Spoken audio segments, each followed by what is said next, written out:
വടകരയിൽ ഷാഫി പറമ്പിലിനെതിരെ സ്ഥാനാർത്ഥി പ്രഖ്യാപനവുമായി കോൺഗ്രസ് നരിപ്പറ്റ മണ്ഡലം നേതാവ് റഹീം ഹാജിയാണ് സ്വതന്ത്ര സ്ഥാനാർത്ഥിയായി നാമനിർദ്ദേശ പത്രിക നൽകിയത്.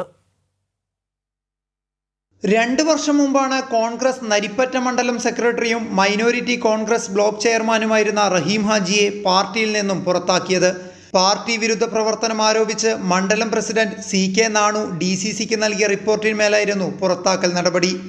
എന്നാൽ പ്രാദേശിക നേതൃത്വത്തിലെ വർഗീയ സ്വഭാവമുള്ളവരെ ചോദ്യം ചെയ്തതാണ് തനിക്കെതിരെ നടപടിയുണ്ടാകുന്നതിന് കാരണമായതെന്നും അത്തരക്കാർക്ക് പ്രൊമോഷനും ചോദ്യം ചെയ്തവർക്കെതിരെ നടപടിയെടുക്കുന്ന രീതിയുമാണ് DCC സ്വീകരിച്ചതെന്നും റഹീം ഹാജി ആരോപിച്ചു.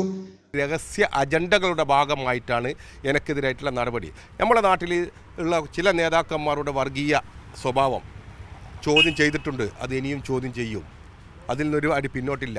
രാഹുൽ ഗാന്ധി ഏറ്റവും കൂടുതൽ എതിർക്കുന്നത് RSSനെയും സംഘപരിവാർ രാഷ്ട്രീയത്തെയുമാണ്. അതിനോട് ചേർന്ന് നിൽക്കുന്ന ആൾക്കാർക്ക് പാർട്ടിയിൽ ഉന്നത സ്ഥാനങ്ങൾ കൊടുക്കുക. നരിപ്പറ്റ മണ്ഡലത്തിൽ 3-4 പ്രാവശ്യം പരാതിയായിട്ട് കൊടുത്തിട്ടും ഒരു മറുപടിയുമില്ല. അവർക്ക് പ്രൊമോഷൻ മാത്രമാണ് കൊടുക്കുന്നത്. വ്യാജ ഒപ്പുകളിട്ടാണ് തനിക്കെതിരെ റിപ്പോർട്ട് കൊടുത്തത്.